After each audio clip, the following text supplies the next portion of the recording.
It is cranking. It is setting up for YouTube Live. This meeting is being live streamed, so says Zoom. Redirecting to YouTube. And I think we are live, guys. Cool. No notifications yet. Oh, maybe I've not subscribed to it. Oh, no, I am subscribed to it. All right. So let's start at the start. We have an emergency. So this is emergency question hospital testing and AI edition #1. I'm going to give this a try. I have with me here. My name is James Bach. And I have here my brother John Bach and Michael Bolton. Over here. Here I am. For whom it is very late at night. Tis. And this is how Question Hospital works. So a question comes in that we have to answer. And we assess the health of the question first. Because often when I'm asked questions about testing, they include false premises or otherwise assumptions that aren't helpful. And it helps to surface those assumptions and clean up the question before I try to answer it. So we try to take the question, turn it into a healthier question. Then we try to answer the question. We always try to match the spirit of the original question. So we don't want to have somebody come in and then we do a head replacement therapy on them where they become a whole different person or a Frankenstein or something like that. We want to heal the actual question in the best spirit of that question. Here's what we are starting with. This is a 4-point wall of text that came into us to deal with. What do you think? Should we just read this out loud? I think it can help to read this out loud, and that can help the mental tumblers turn. Why not? That's fine. I do want to say that I'm not seeing the link for the live stream yet. Where might I find that? Are you saying you're not? Okay, I'm going to copy it and put it. Oh, fantastic! The chat here. So all right, it's in the chat. In the Zoom chat. Yes. I will now put that out on LinkedIn. Right. You're saying you're not. There we go. I got it. I'm going to copy it. Got the link. I'm getting echo from you, man. Chat here. Okay, I'm going to turn it off. Maybe in the Zoom chat. Yes. I will now put that out on. I'm getting echo from you again, so turn it off. It's done. Mute yourself. Okay, fine. Okay, good. All right. So here we go. So we have this wall of text. I'm just gonna read it, and here we go. My boss frequently encourages us to use AI, and I get more and more angry and demotivated by this. He basically says use more AI without any details, rejects criticism, paraphrased, sure, the pollution environment is a problem, but we need to go with the hype. Our customers ask for it. That's point one. Well, that already gives us a stuff to work with, but the rest of this proceeds apace. So a test worker agrees with me on the criticism. He acts like my boss asks.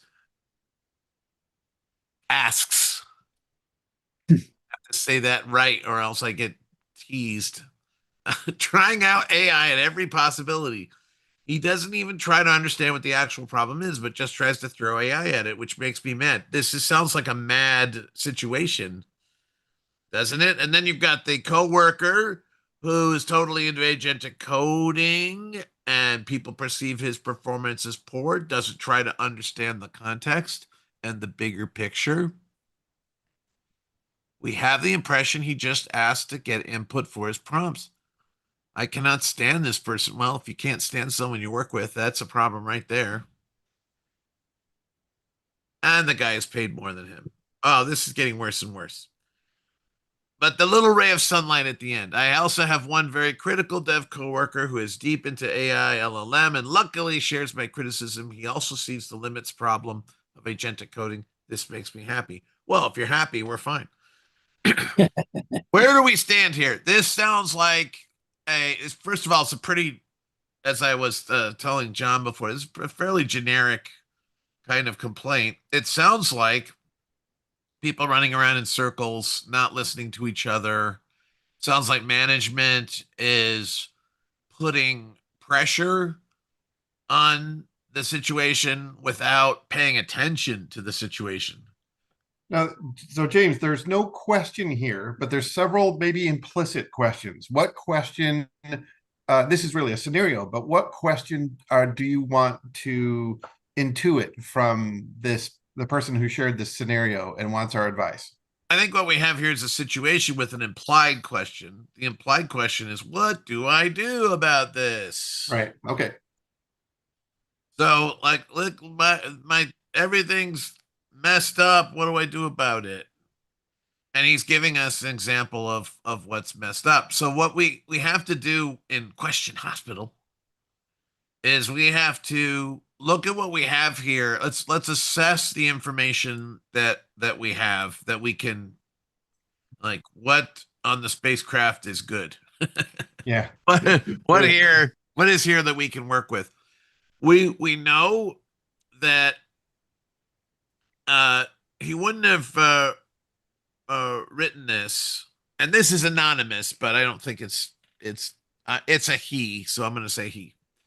Um, we know that he is frustrated with his boss, and his boss is, it sounds like, not really listening to him, or else if he is listening, is he's not responding to the concerns. So it may be that he's saying, like, I'm doing bad work, and his boss is saying, it's not bad work as long as you use AI. It can't be bad work because I pay you to use AI. I mean, that might be what his boss is saying.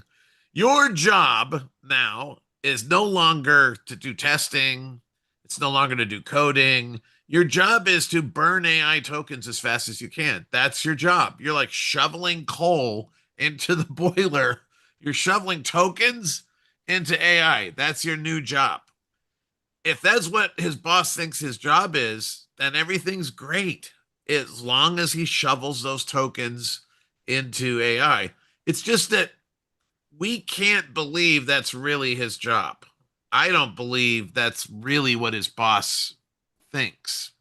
So, what do you think, John? What do you think his boss is really thinking? Um, I think his boss is maybe under pressure, like many others, to see the rapid return and benefits of notions of AI at a time when there is opportunities that maybe can't be ignored on quick return on investment, or being able to do something like get rid of licenses from software that's being paid. Like we can, oh, let's vibe code our own version of um, Trello, or can't we do this in a weekend and save a license? So there may be But pressure saying there to use go. more AI doesn't even address that. Well, leverage the augmentation capabilities of this tool. Really is use more AI. Is, come on guys, you're smart. Can't you get this agentic tool to expand your capacity to do stuff? So maybe he's saying, maybe the boss is saying, I believe that this AI tool is powerful and I believe it's got to be able to help you. I Yeah. want you to let it help you. And then I well, he looks at the AI usage and sees, oh, you're not even using AI very much. So that turns into use more AI. the next part of the paraphrase, at least the of the next part of it, is he says we need to go with the hype, right? So is that, first of all, one of the things I have to ask the questioner, the person who's posing this question to us, how deeply or how thoroughly are you paraphrasing this? Are you just making that part up? Is that a feeling that you've got? Or do you have evidence that he's saying we need to go with the hype? Because if he needs to go with the hype, you don't have to stop it using more AI. You can proceed straight on through not doing any testing at all. You know, um, if your only assignment is to go through the motions of either using AI or testing, um, then it's easy to fulfill that. It's But he one. doesn't mean that. You don't think he just means use more AI. I mean, that's what I was saying. If your job is shovel tokens into an LLM, okay.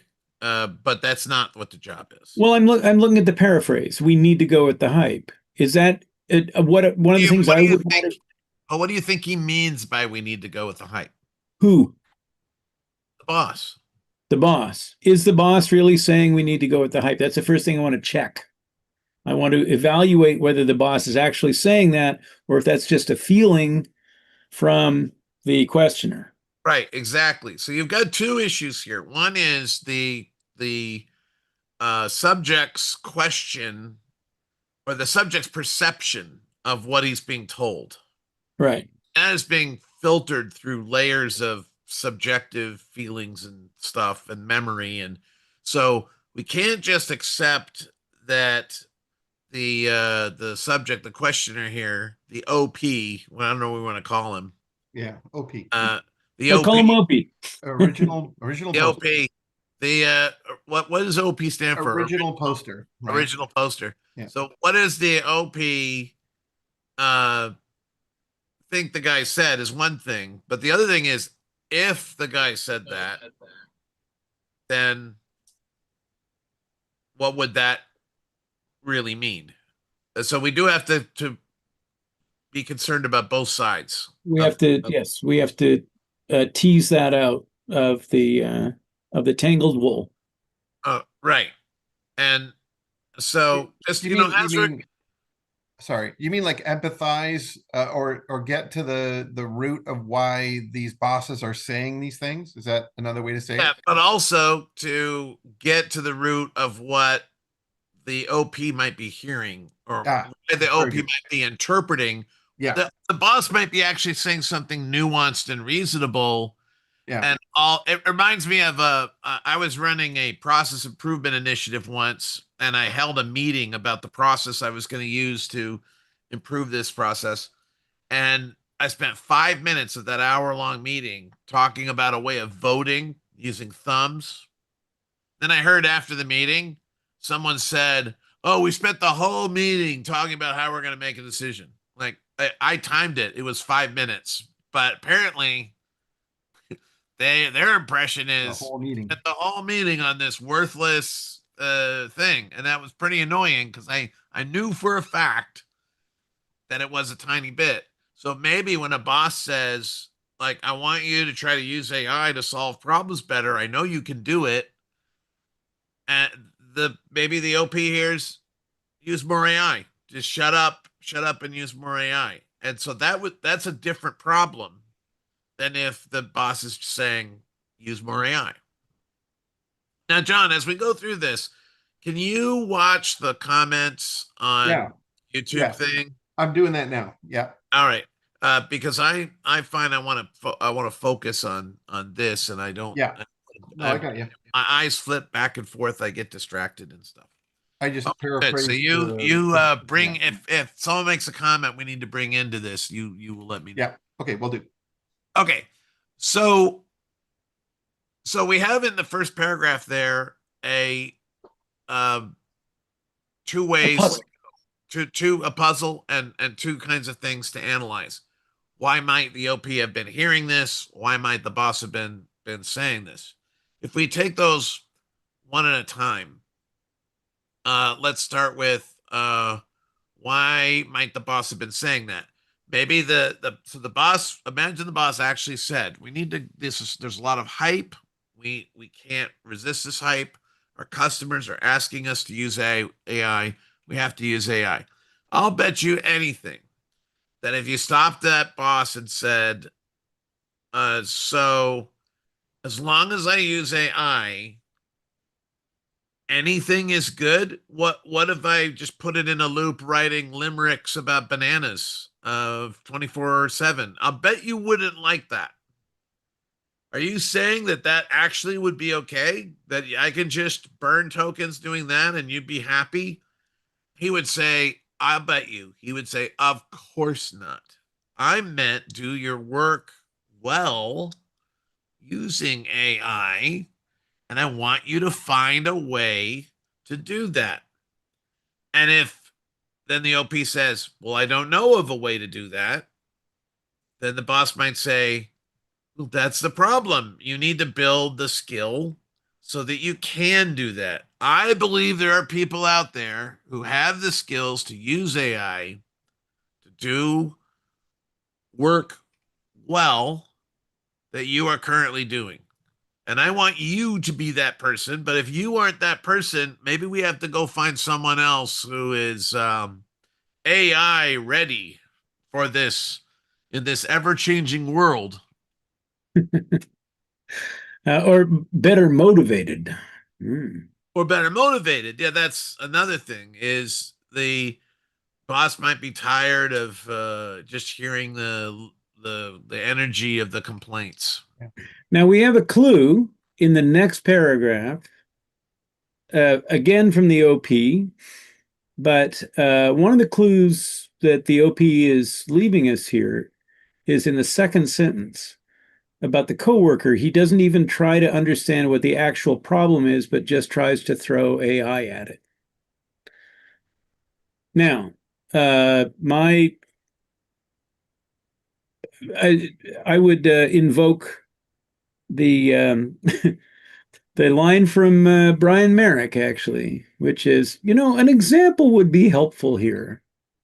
I would ask the OP for a slightly more specific instance of this if the OP could provide it for us. Given that we don't have that, Mm. is there anything we can do? And one thing that I can infer from this, if this is not just a hallucination on the part of the OP, but has substance behind it, if like assuming he could give us an example, it does have a specific event he has in mind. What this is evidence of is that the pressure by management is causing at least some people to do bad work and try to pass it off as good work. At least that is the impression of the OP.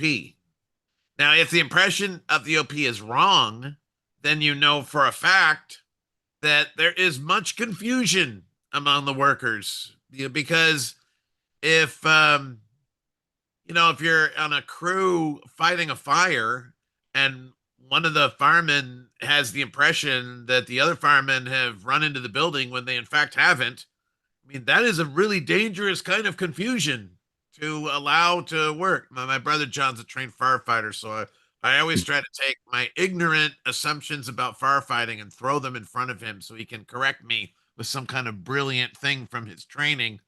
But I imagine it's true, isn't it, John? That if you have a group of firefighters, they have to know, they have to have situational awareness. They have to know each other, what each other is doing and what the status is, where people are. Yeah, the crew chief is assigned everybody's numbers. Everybody has a number, and they let they before they enter the building, they say, 338. I'm 10-8 on Have the a scene, number? which means I'm, Oh, I'm I thought it active. was like you're Mr. Pink, I Mr. Blue. always I don't wanted want to to be. be I never Mr. got to Pink. be Mr. Pink. I always. Oh, I guess no. Mr. Steve Okay, you have Buscemi a never liked number. being Mr. Pink. He wanted to be Mr. Black. Yeah, the crew chief is knows where everybody's numbers in, and we also wear what was called a pass device. A pass, if you were still for too long, it would go beep beep beep beep beep. So you always have to be moving. So there's a couple of measures to know who is where, but yes, it would be really good for the crew chief to know who is on what floor, what are they doing. If they're putting in 500 gallons per minute on the second floor is going to collapse, right? So is And there if you anybody had under? somebody on the crew that would sneak off and just like No, smoke yeah, and watch the no. fire, you'd be pretty upset. You'd say there's something wrong here. Heroism is actually discouraged. You need teamwork, you need coordination, you need communication. We train as a team, and communication is number one. Even when you lose a radio, right? You don't know if your radio's lost. You always have to have a cadence of what's happening. What are you seeing? Constant observation, especially if it's fully involved, which means smoke and fire out the window. So, but you're right. Situational awareness is exactly what we need here to do service to this question. In fact, James, if you could check in terms of the triage, the method of question hospital, I think you have a slide of where we're at now.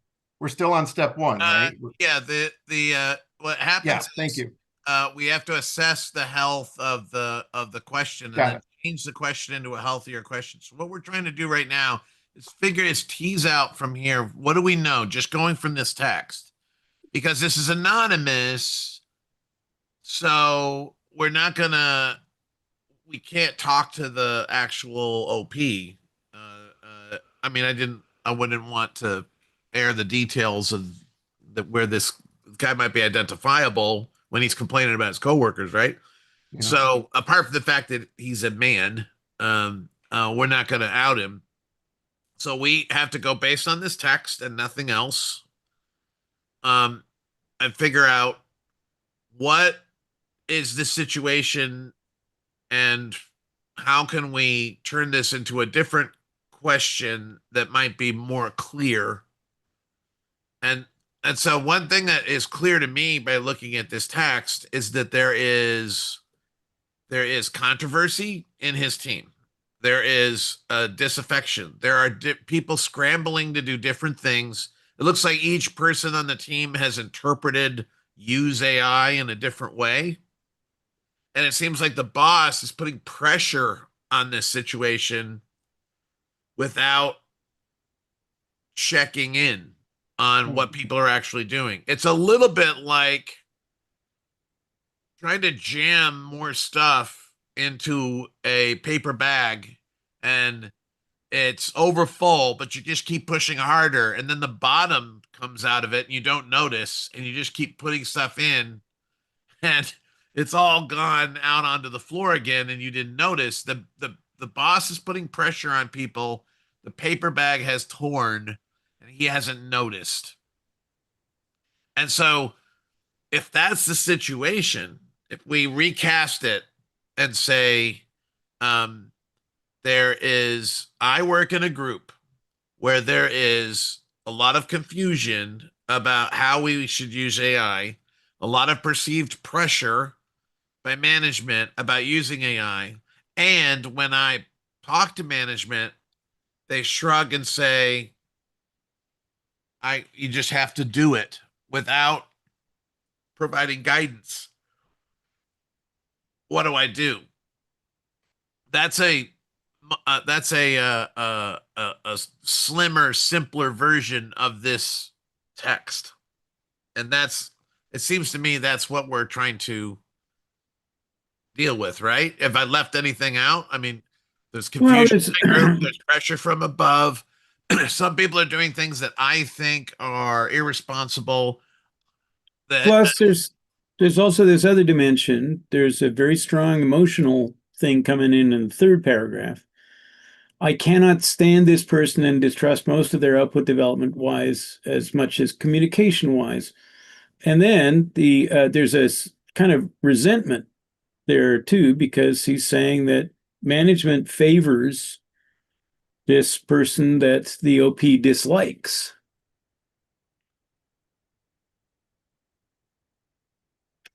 And there seems to be a lot of emotional energy associated with that.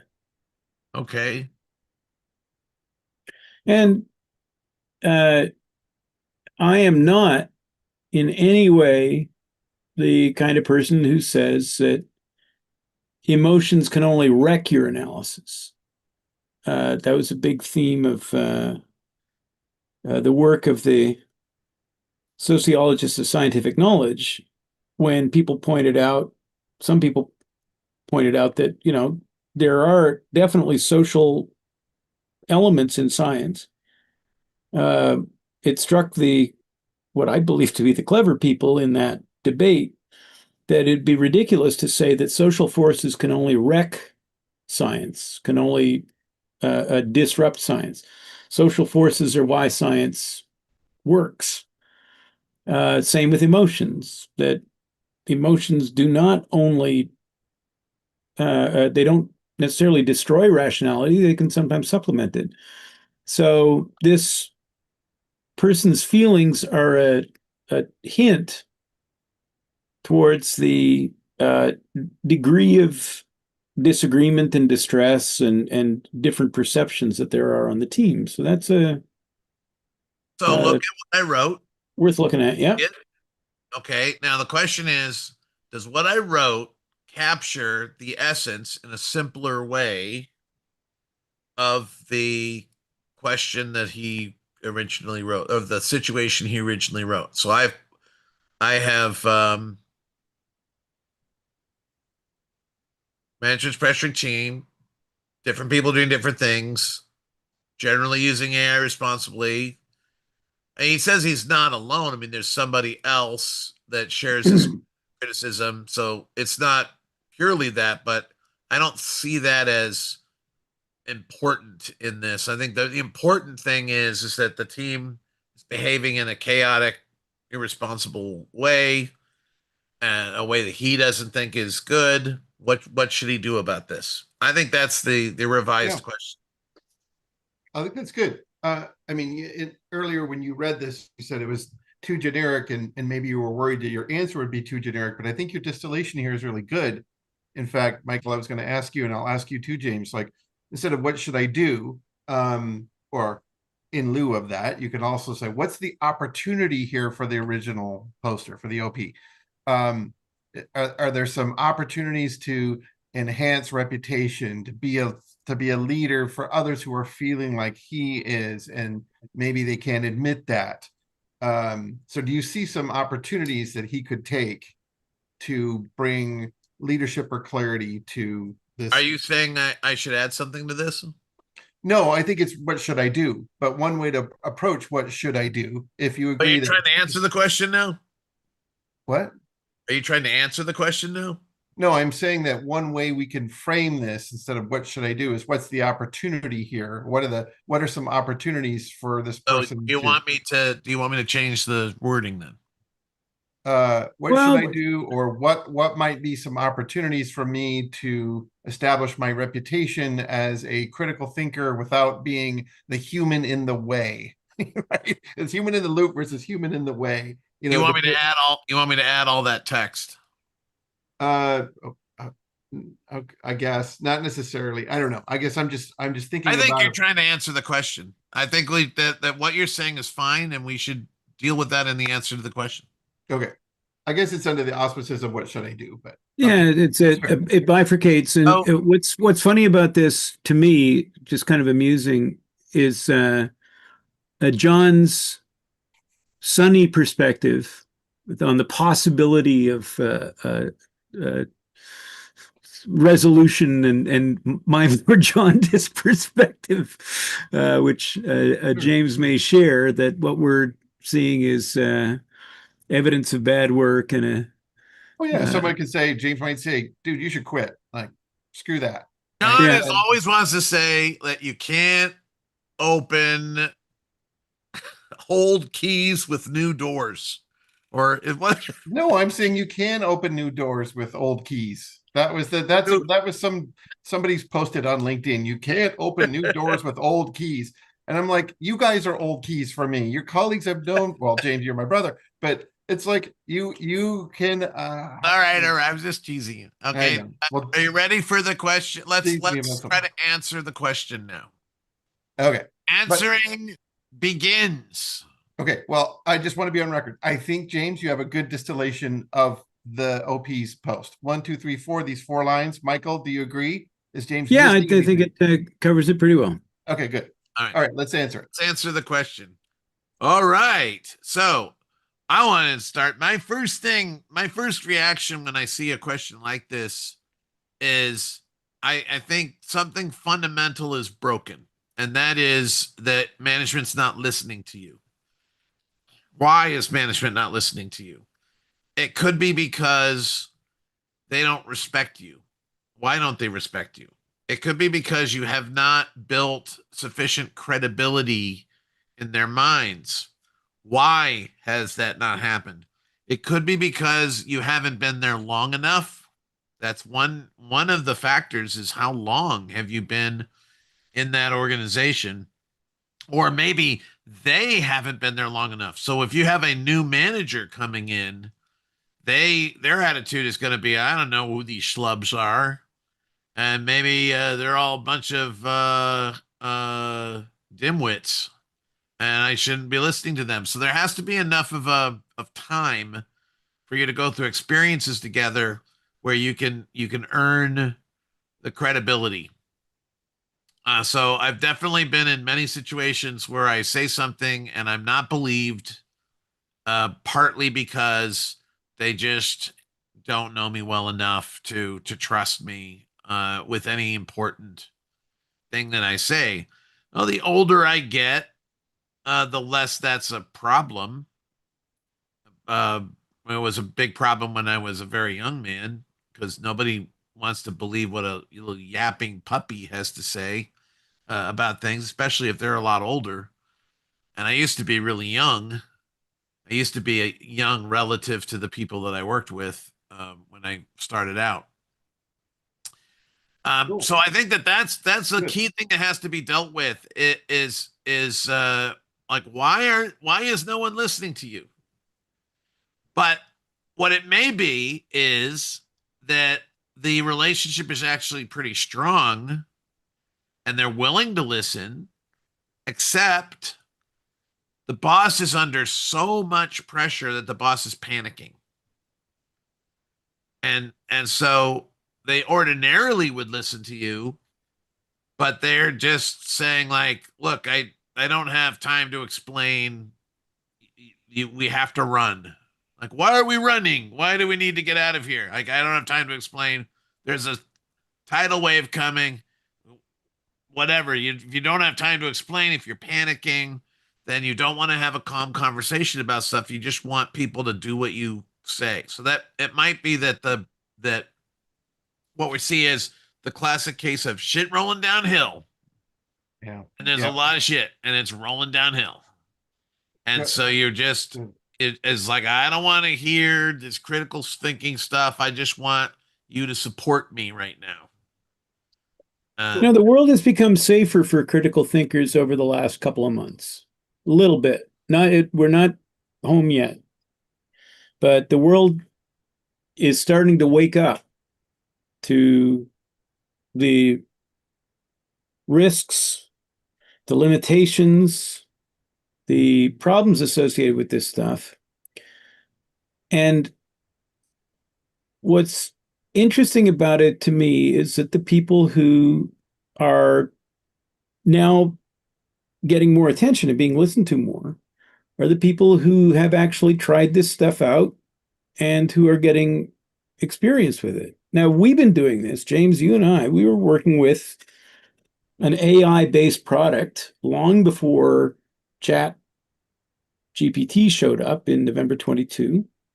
I was working on a sort of AI classifier back in 2018. part of this is getting experience with it. And I have a suspicion that maybe the boss has two problems. One is I'm presuming the boss is a he, doesn't have experience with the technology himself. And another is that the boss is getting lots of different perspectives on this stuff, and the happy answers are more enticing. They taste sweet instead of bitter. So I think a lot of the perspective that I have on this is I actually know a little something about how these systems actually work, how Gen AI generates things. And maybe there's a bunch of that's going on, that it's easier to fall into the hype when you actually don't know what this stuff does on a technological level. How does this help him? Well, how it would help him is if he provided an analysis of how the tools work. We don't have very much clue here. We don't have very many clues on an analysis of how the tools work. I don't understand. Plus, essentially what I'm suggesting is that our friend the OP test these tools and provide a test report. Provide experiences, identifying problems using oracles. What's that? Test ChatGPT? I want him to test the reliability, the usefulness, the value of the products as the boss is asking him to do. How is he? What time is he supposed to do this? I mean, this takes hours and hours, days and days. He's not going to do his job. He's going to test the tools. I think it is perfectly reasonable in the context of the three-part testing story to test the tools as you are doing your job. After all, if you're using the tools. When are you going to do this? That's my question. I mean, 15 minutes before lunch? I don't know what. No, the boss has given the OP an assignment to do something. Do your work. Using AI. Use more AI. That's right. Okay, use more AI. All right. So what you're saying, well, hold off. I'm going to spend 5 days testing first. No. What I'm going to say is the OP can use the assignment as a testing exercise. I'm going to try to use this tool to accomplish the task that the boss is wanting me to perform. And I'm going to report on my experience with that. Okay, that's a very different thing than saying I'm going to test ChatGPT. Well, that's you have clarified. All right. So you have to take it. You have to take the whole thing as an experimental experience. That's right. Okay, so I will try to do this, and I'm going to pay attention to what happens, and I'm going to report on what happens. And it's an additional thing. We were talking about this before we pressed the button on the live stream.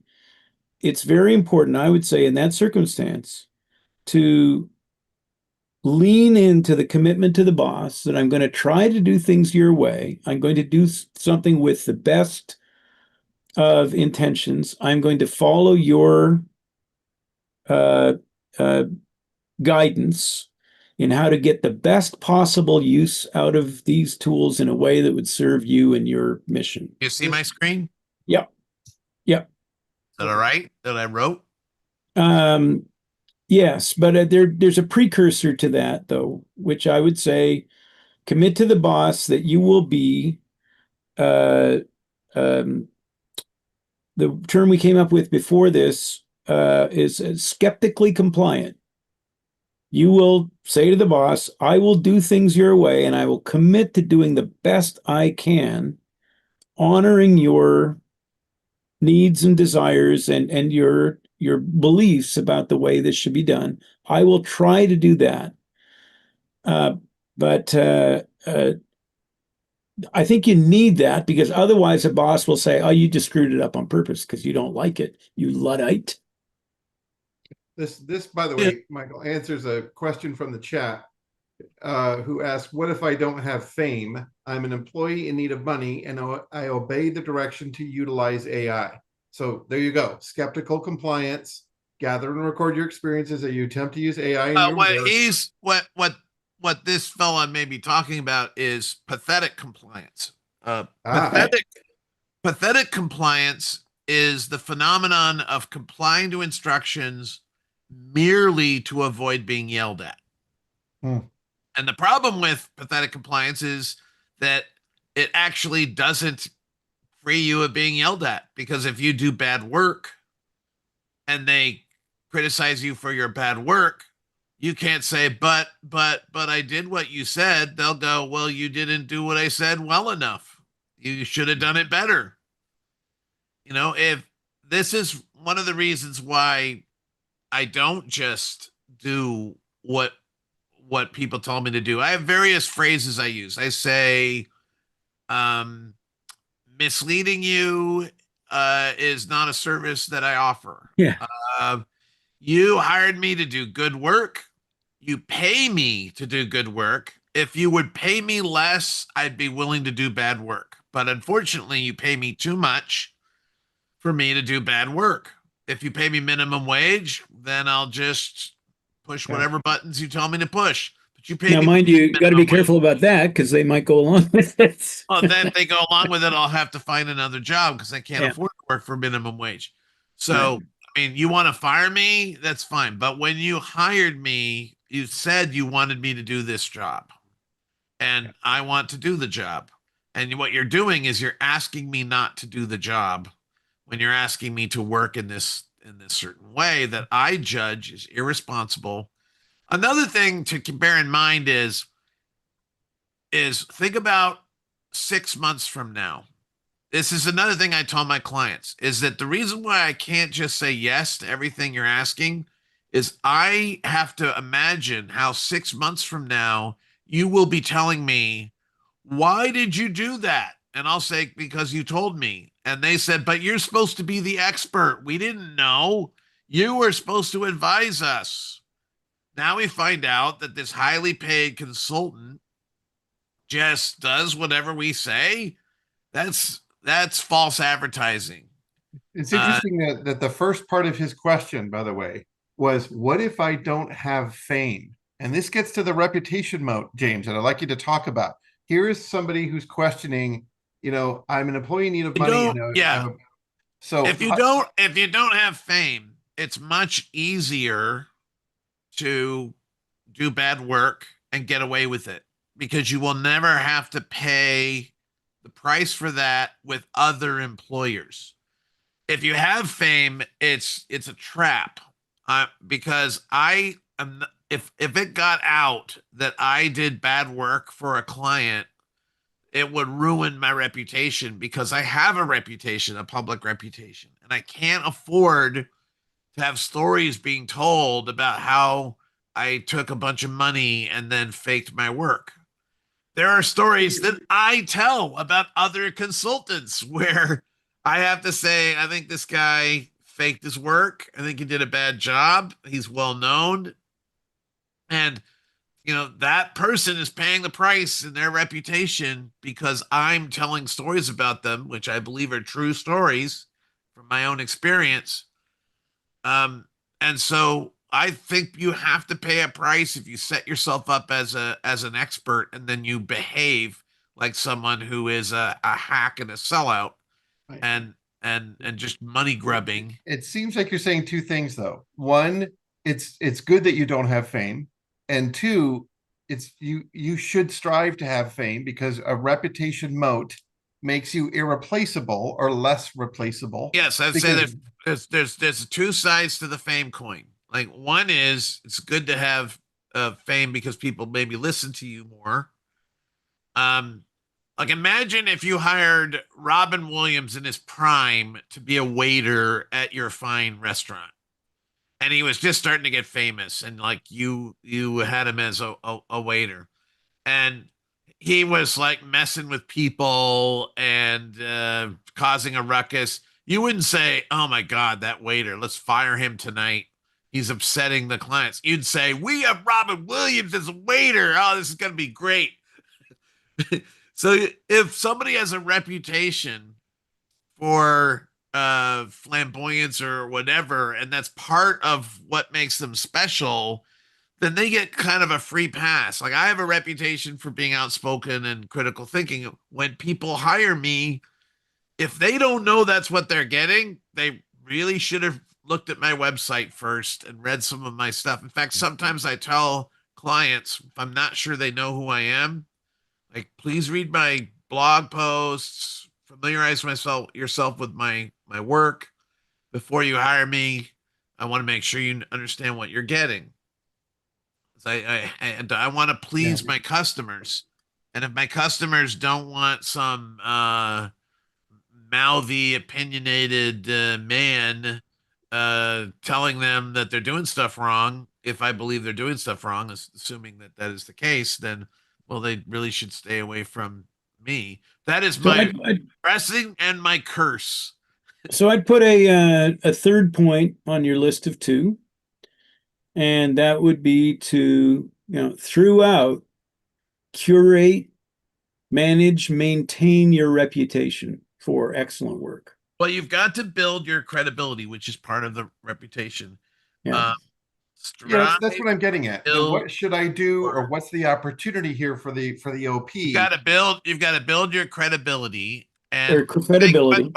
whether your credibility is private, as local, or a global, whether it's public or local in scope. Uh, Either way, uh, however you want to do this, you want to build your credibility.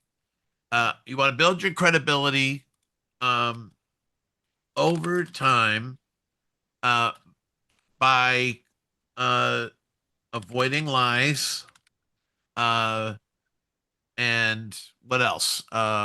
Providing.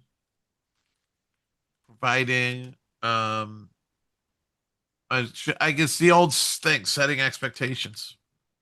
Yeah, being reliable, doing what you say you're going to And do, building Establishing commitments. building trust, right? acknowledging and learning from failure. That's another thing that Taking responsibility for your work is a really good one. And saying, I don't think this is good enough. I need to test this more. I want to craft this more. This tool is almost there, but not quite.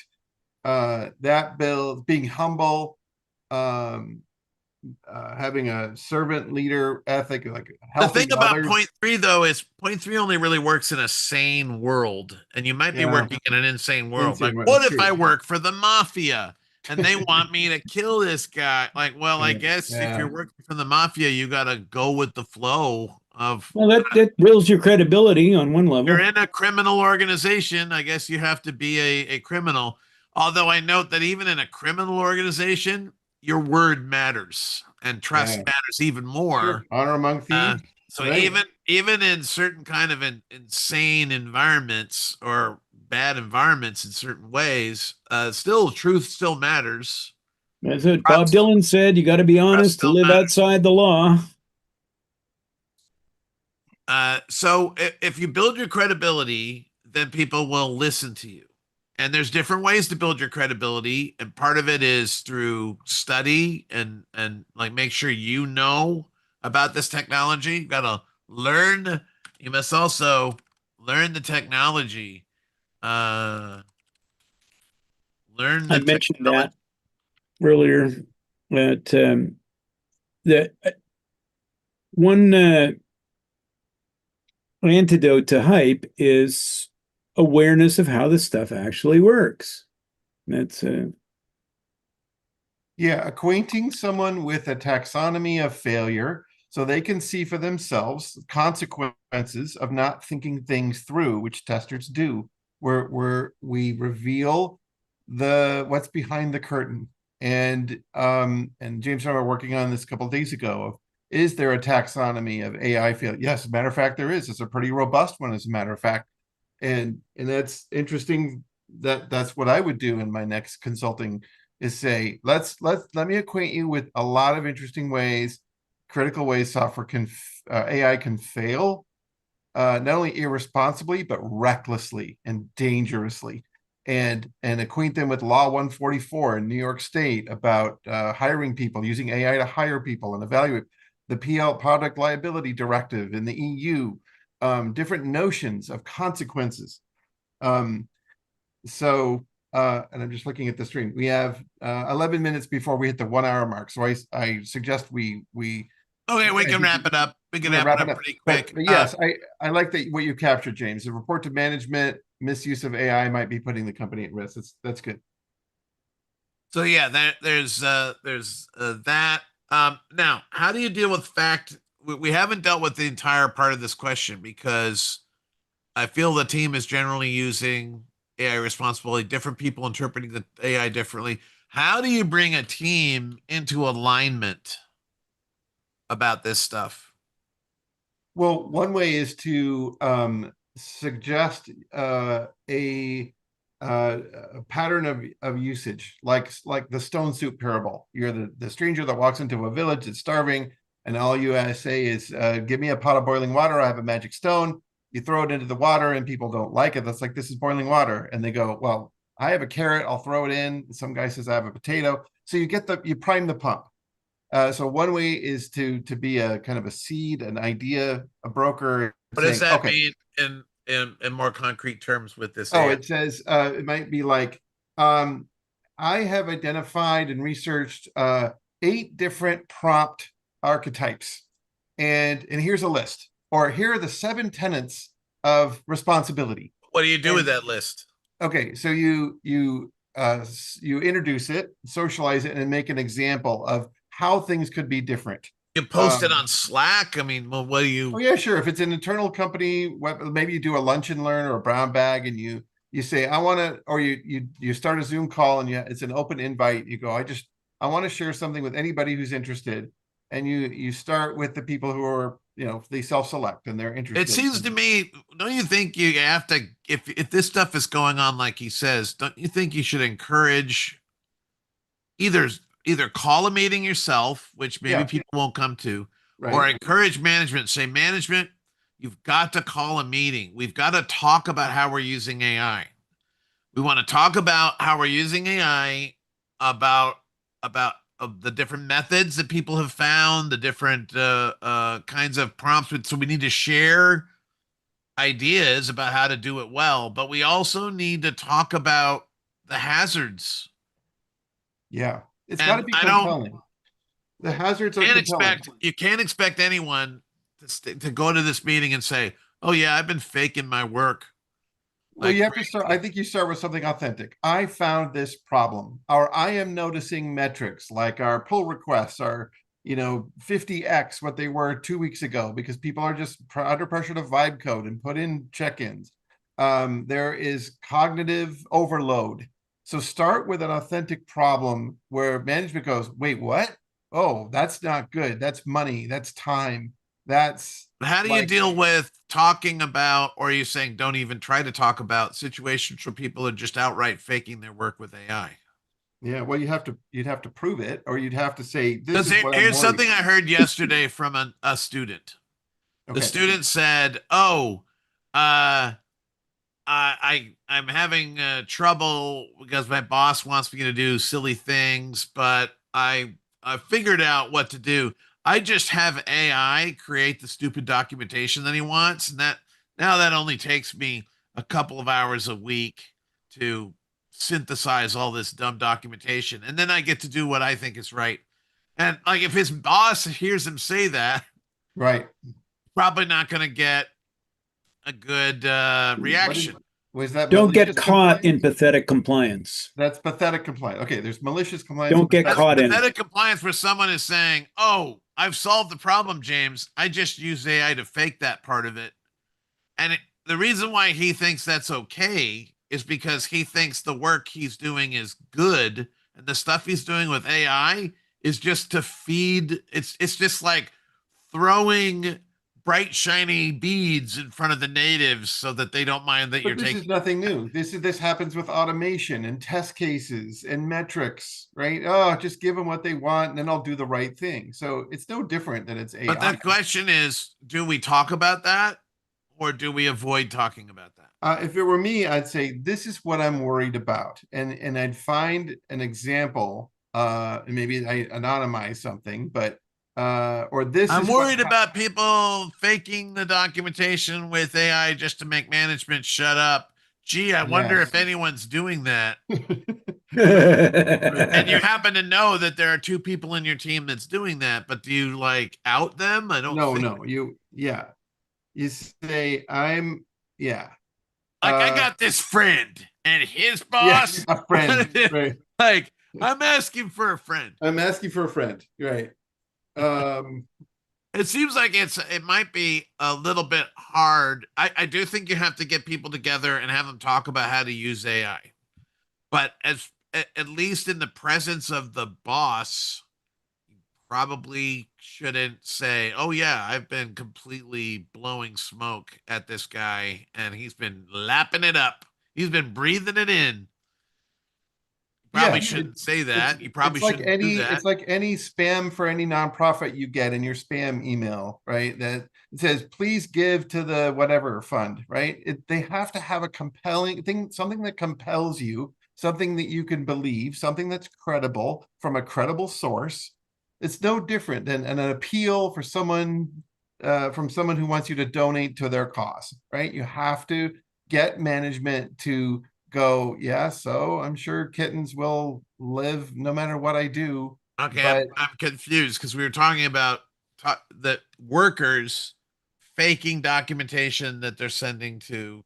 when you're talking about getting management's attention toward a particular problem like faking, without outing anybody, So we talk about kittens, and no, we're I don't well, understand.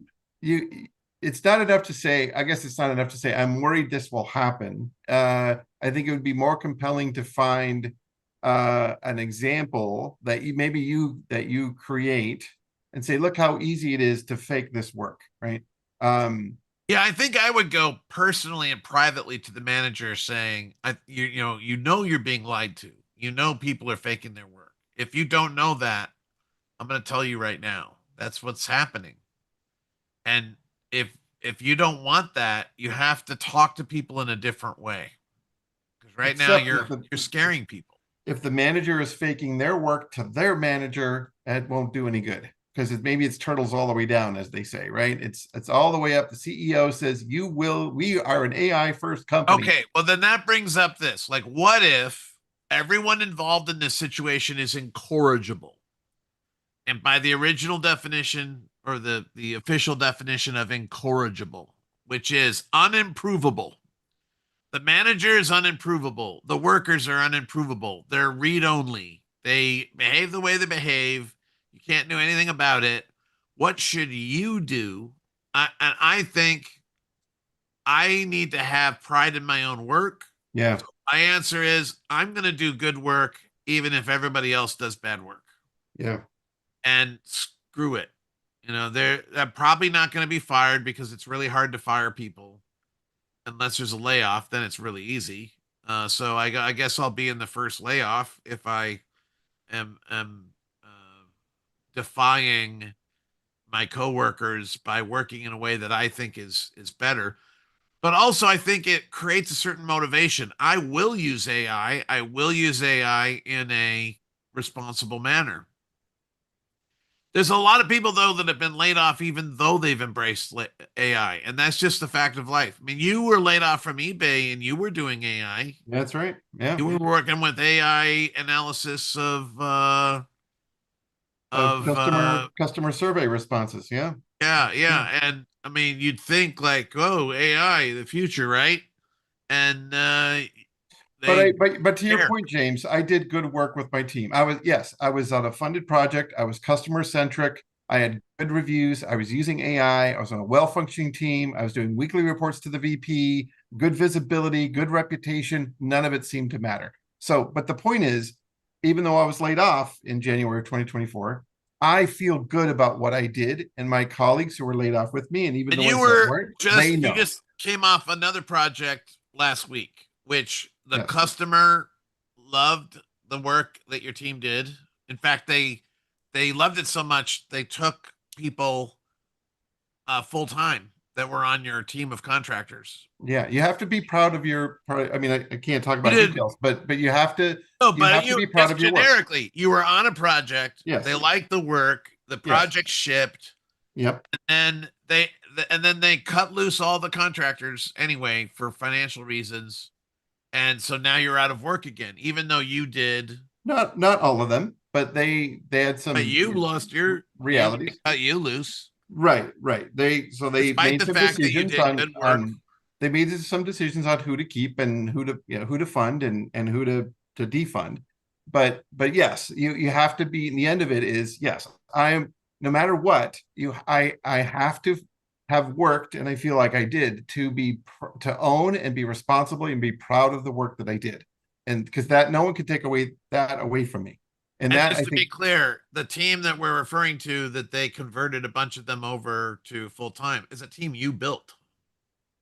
uh officially they've converted one of the team that I built, but yes, they converted some other staff that were not on the team that I built, but yes, they like the work of the team that I built.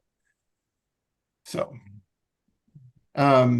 but the So I point just is find that fascinating, and I've had this experience myself where my customer says, "Oh, this is great, thanks a lot. You're fired. we're we're right. ending the contract." And it's like, "Oh, did I but you liked what I did. Do you don't want me to do any more? Well, we don't have funding for any more stuff, so Yeah, sure. no, but thank you very much." And Yep. it's you never know why you never Yes, know the real reason. that's a It good could point. be a vice president doesn't like you, or it could be that they love you, but they just don't have the money. No, this is a good point from the original poster. There could be a lot of hidden systems that he's not privy to, and Yes. maybe he never will be. That's the And thing. That's the thing. Always remember. Remember, I'll add it as an item. Always remember this. Uh, a lot of why things happen is hidden from you.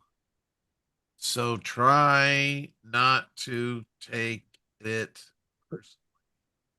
Um, yeah, there's it amazes me how our society insists that we pretend as if everything that happens is about rationality. It's all about good reasons, good business reasons. It seems to me most of the things that happen in business are emotional and not rational. It's people play out all their petty yeah, issues, and you know I did too when I was younger, especially, or you know I do today. There are people I refuse to work with because they yeah. insulted There's me or mistreated me. So there I'm not going is to work with them anymore. They might the be very talented, but if they come up and I have a chance to say no, I'm not adding that person to the team. I'm gonna do that, and so that's my emotions. well, So I'm not. there's a comment in the chat, two words: dignity and integrity, and I think those are really good words. And to know that if you feel alone in trying to negotiate your adherence to your own dignity, integrity, know that there are other people in the same situation that you may inspire by trying to assert some dignity and integrity, and you will be a model to them. And like we are trying to do to this OP, that he's not the only one. You're not alone. There's a community of people, perhaps silently suffering, but who have your back, right? And I know, James, that's the work you and I want to do in AI and testing AI is to be safe, sane, responsible in this work. So that's shall we say this is the first episode of Question Hospital, and This is like pretty good. Bob said, I like these 5 bullets that you. if anyone has another question you'd like us to deal with on Question Hospital, let us know.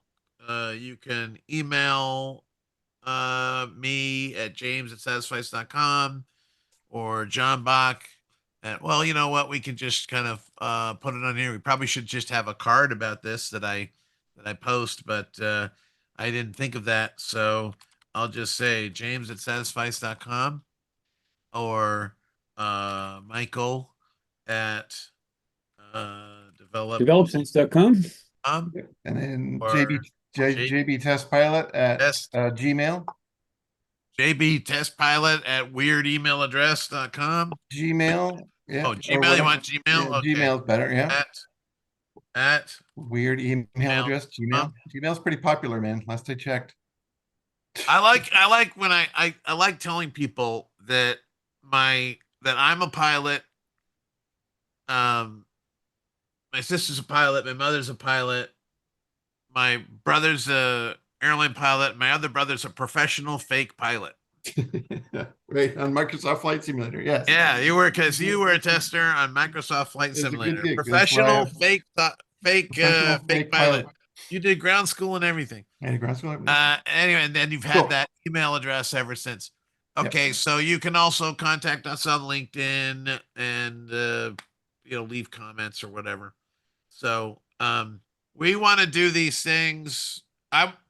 John and I are available, generally available. So we want to use our time as constructively as we possibly can. So we're going to do more of these, and we also want to do testing demonstrations and do live stream software testing. That's another thing we want to do. And of course, the AI both of thing. you and me too are available for people who want organizational help. It's not just a question of DM and make me show up on Emergency Question Hospital. It's also DM and let's see what you can do for our organization. That is our business. We are consultants and trainers, and I'd like people to sign up for my classes, which you will find listed on satisfice.com and rapidsoftwaretesting.com. And you're working, James, on a more inexpensive class for people out of work, right? Could we? Yeah, John and I want to do some kind of less expensive event that is because we realize lots of people are trying to reskill and they're out of work, so we can't charge a lot of money, but we need to make a living a little bit, so we can be helpful and still make a little bit of money. So we're considering different possibilities. We'll make an announcement soon about that. All right, guys, thank you very much. That was fun. Yeah, it was fun. See you later, and that means I have to find a way to hit the stop the live stream button